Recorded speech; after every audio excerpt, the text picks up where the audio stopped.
So we've talked a lot about frequencies and what that means and how many waves per second and all that. But what does that mean to you? What does that mean?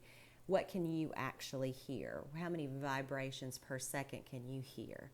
So that's what this slide is about. It's talking about hearing frequencies. So the frequencies that we can hear normally, so a normal person who has normal hearing range can hear from 20 hertz to 20,000 hertz. And so that's 20 vibrations per second to 20,000 vibrations per second. So that's the normal hearing range.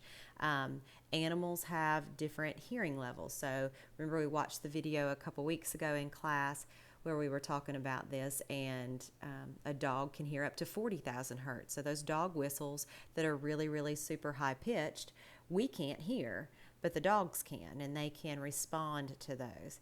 So they can hear sounds that we can't.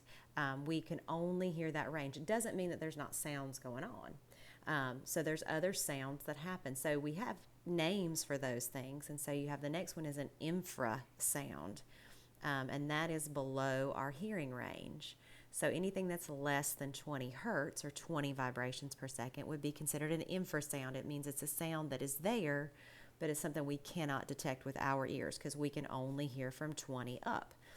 And then an ultrasound would be above our hearing range, and that would be greater than 20,000 hertz or 20,000 vibrations per second. So again, those sounds are still there. There are things making those sounds, but we just can't detect them with our ears. You notice that the words infra and ultra, we've seen those before in the color spectrum when we talked about infrared. Remember, it has wavelengths that are longer than red, but we can't see them. So it's below what we can see. So here, it's below what we can hear. Ultrasound is, remember we talked about ultraviolet, ultra meaning above. So violet light is the last color, visible light that we can see.